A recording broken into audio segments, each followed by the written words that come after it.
I just wanted to talk to y'all about why I started calling my husband Master and King. Actually, it started with King, and when I began to go to church, because I wasn't raised in the church, my pastor, when I first got there, called me a raw sinner, and I was like, yeah, I guess so. So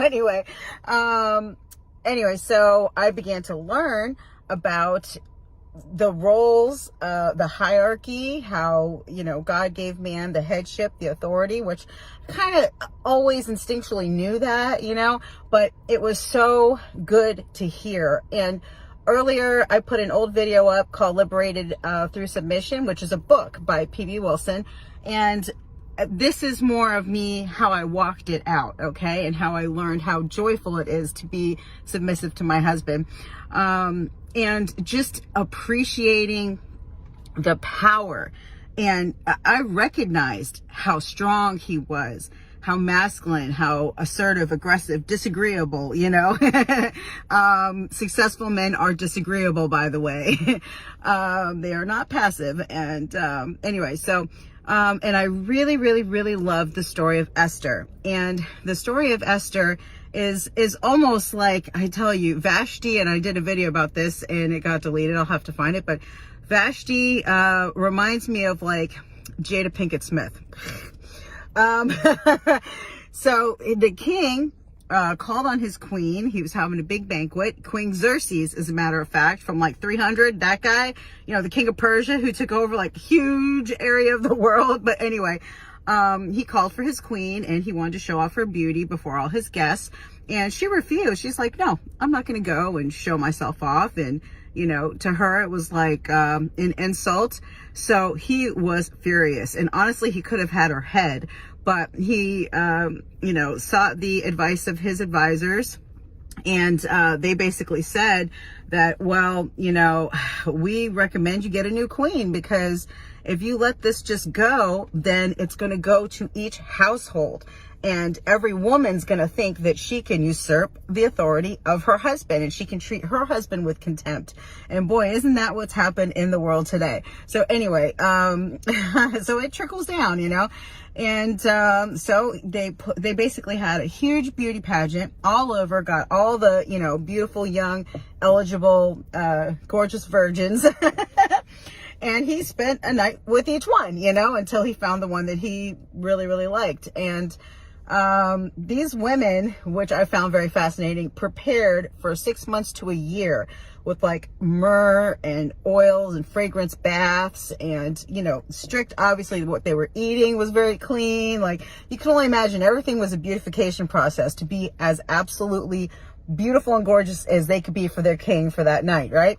And I thought, wow, you know what? That's what we should be doing as women for our husbands, like as much as possible on a daily basis, right?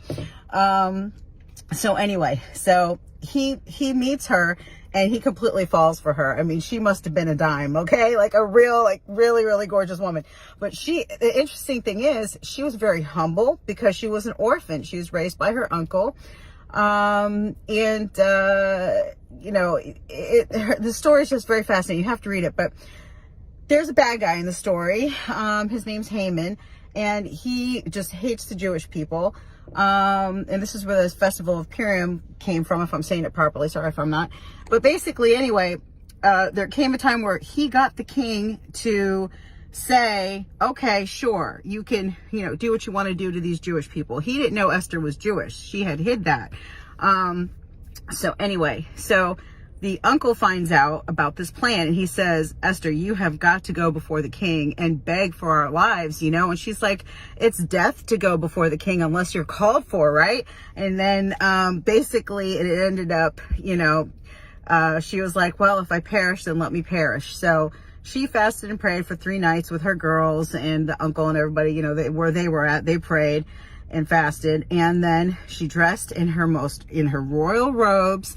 And whoo, you gotta look up the movie One Night with the King. I think that's what it's called. And there's several, but you'll know the one I'm talking about because it's beautiful. And the girl who plays the part's just gorgeous. And it's really really nice love story. So anyway, so she goes into the courts, the inner court, and she just stands like when you first walk in the doors, she just stands there. And right then and there, he could have said, I didn't call for you, you're done. But he really was taken with Esther, and he put down his royal golden scepter, which is the only thing that would spare her life. And then he said, my dear, what is it that you want? Up to half my kingdom is yours. Okay, that's how much he was smitten with Esther.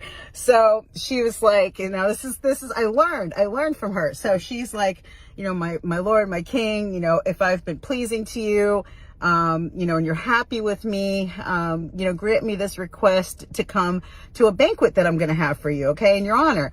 So basically, she invites him to dinner, a fancy dinner, right? So he's like, okay. So he comes to dinner, and she wines and dines him, and all this praise and wonderfulness. And then he's like, okay, honey, what is it that you want? Up to half my kingdom, it's yours. And he tells her again. And she goes, well, if I'm pleasing to you and I find favor in your sight, will you please, come to this other dinner that I want to have for you, and invite Haman. So this time, Haman comes thinking he's some kind of special guest. And at this event, she confesses that, if her people were merely to be just sold into slavery, she wouldn't have said a word. She said, everybody would just have to deal with it, but the plans are that they will be annihilated. And the king got furious, like, who would dare do such a thing, because he hadn't put it together yet that she's a Jew, okay?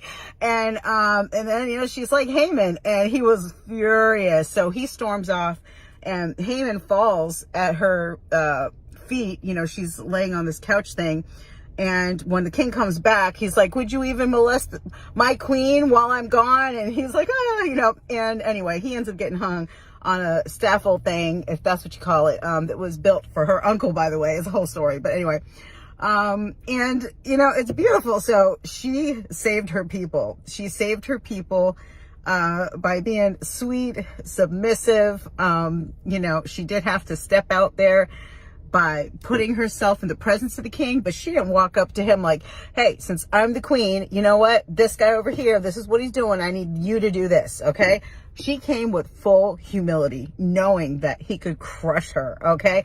And I just love that story, the story of Esther. You can look it up in the Bible. And it's funny because in that one particular book, God is not even mentioned once except for prayer. So it's interesting. But anywho, so... and of course, King Xerxes was a bad, all right? He was ruthless, but even a ruthless man has a soft spot for a beautiful woman, right? So anyway, I found that as I began to see my husband, I began to visualize him as a literal king. He is the king of our home, okay, of our little kingdom. And so if he did anything that hurt my feelings or made me feel bad or that I didn't like, I would think to myself, how would I react if he was a king? Because he is my king. And I began to call him my king. And it's just like the more that I called him my Lord, and I'll get to this. I think I talked about why I call him my master. Such the fact that Sarah called Abraham her Lord and Master, no problem, and the Bible says we are her daughters if we're not afraid with any fear or trembling. Anywho, and he just, I'm telling you, that's where, the Bible says the life or death is in your tongue, and a woman either builds up or tears down her own house. And I'm telling you, he did it all on his own. He would have done it without me, but it helped. It helped that his woman saw him as a king. I was very public about it. I didn't just like whisper it and giggle in the bedroom. Oh, you're my king. No, I was like, you are my Lord and Master. I would tell people out in public, our family, it didn't matter. I would say anywhere that we were, yeah, I call him master. You know what I'm saying? That's my master right there. I'm proud. You know what I mean? And when it was our 20th wedding anniversary, so that started probably 10 years prior, maybe even a little longer, but around our 20th wedding anniversary, I told him, you know what? You have mastered every area of your life. You're a master at the gym. You're a master in your career. You've mastered the art of husbandry. you know, being a husband, running your house. You are the master of your house. So I was just like, I'm calling you master, like everywhere we go, you know? So it didn't even come from like a kink thing of like a submissive, dominant, you know, collar around the neck chain. He's my master. No, like, he's my master. Okay. Like for real, for real. So, you know, and there was so much joy in that. And he was so proud. He was so happy. And actually he just took it like, yeah, of course I am. I love that man. So, and that's the wonderful thing. You know, when you have a man like that just, he already knows who he is. He is who he is. He gonna be who he is with or without you. Yeah, it's just nice to enjoy that with him and celebrate him and be bold in public about it, because so many women just tend to, you hear all the cliches and the ball and chain and blah, blah, blah, and how miserable people are, and their wife's the boss and she wears the pants, and I got to ask my wife, and no. You know, my husband already knows that whatever he needs to do, he's just going to do it. He'll let me know, you know, but it's all good. So it is such a dynamic that creates, first of all, it's the way it's supposed to be. And it just creates this wonderful atmosphere.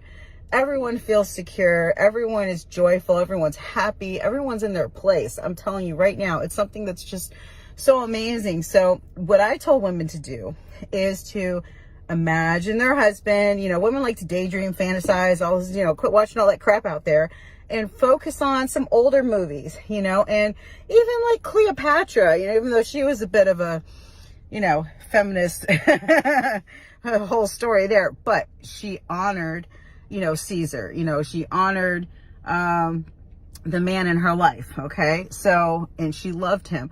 So just any of those kind of things, these old movies, and especially that one, The One Night with the King, is beautiful. I have the DVD, so I'll show it to you guys so you guys know what you're looking for. But anywho, and just imagine, you know, imagine him sitting on a throne. Okay. And if you have a nice chair like that, he should have his own chair for sure. Like that should be daddy's spot. You know, that's the king spot right there. You know, and then what would you do for him? You know, not just get him his slippers, rub his feet, do whatever that man wants. That's what you would do.